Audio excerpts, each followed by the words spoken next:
7 साल में पहली बार मोदी सरकार को यू टर्न लेने पे मजबूर हुआ है। जो काम समझते थे कि दुनिया में कोई नहीं कर सकता, वो किसानों ने करके दिखाया है।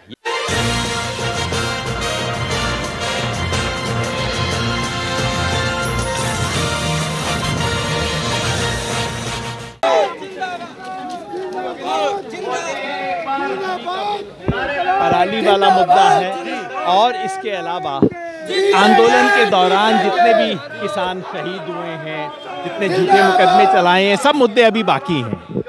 केंद्रीय अजय कन्नी को भी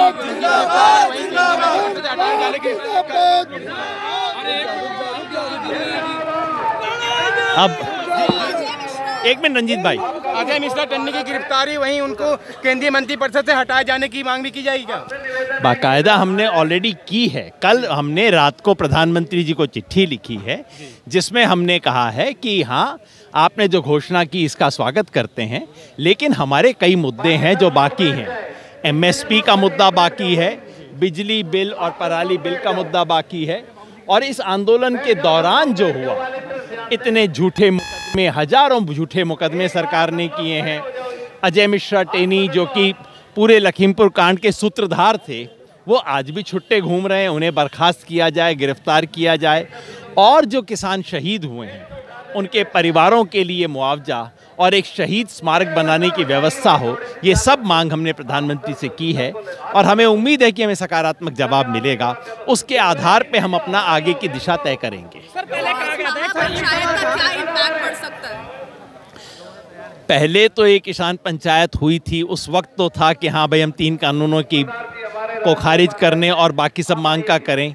इस बीच एक जीत भी हो गई है, तो आज जीत का जश्न भी है और साथ में जंग का जज्बा भी है। सर, बीजेपी का विरोध करने की जो बात कही थी चुनाव में, जीत के जश्न की वजह से है कि लोग शांत बैठ गए, क्या है वजह? आपने देखी होगी, मैं तो अभी आया हूँ, मैं तो देख भी नहीं पाया हूँ। जैसा आप बता रहे होंगे वही ठीक होगा। सर, चुनाव में सर अभी यहाँ पर लगभग 2 लाख से ज्यादा किसान मौजूद हैं। आपको लगता है उत्तर प्रदेश इलेक्शन में कुछ इसका असर पड़ेगा? मुझे केवल चुनाव नहीं दिखता, मुझे तो दिखता है कि देश की राजनीतिक दिशा कैसे बदलेगी।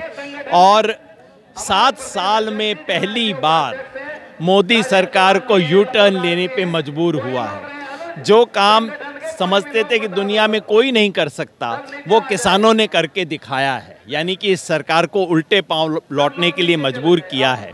जाहिर है इससे उत्तर प्रदेश ही नहीं, पूरे देश की राजनीति की दिशा बदलेगी।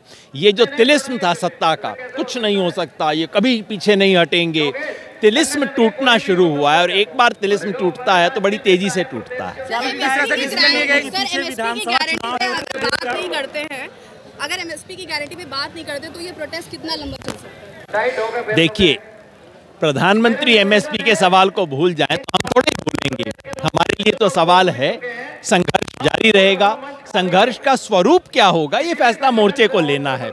लेकिन एमएसपी के मुद्दे को इस देश का किसान बिल्कुल नहीं भूल सकता। किसान ने उम्मीद की थी इस आंदोलन से कि हमें इन 3 कानूनों से निजात मिलेगी, बला सर से टलेगी, लेकिन साथ में मेरी जेब में भी कुछ आएगा, और वो तो एमएसपी से आएगा। इसलिए एमएसपी का मुद्दा है, बहुत बड़ा मुद्दा है। मेरी निगाह में इस वक्त सबसे बड़ा यदि कोई एक मुद्दा है तो वो एमएसपी का है। इसलिए किसान देश भर के इसमें अपना संघर्ष जारी रखेंगे। संघर्ष का स्वरूप क्या होगा, 27 तारीख को संयुक्त किसान मोर्चा तय करेगा। सर, स्वामीनाथन आयोग की रिपोर्ट को लेकर क्या कहेंगे आप? यही एमएसपी का मुद्दा है, स्वामीनाथन से ही तो जुड़ा हुआ है ना, वही है हमारा। पिछले 1 साल से सिंधु बॉर्डर धरना प्रदर्शन कर रहा था, तो आप चुनाव होने वाले हैं, तो उसको मद्देनजर रखते हुए क्या ये फैसला लिया गया है? कृषि कानून को रद्द करने का ऐलान किया गया, चुनाव को मद्देनजर रखते हुए ये सब फैसला लिया गया। और क्या कारण हो सकता है जब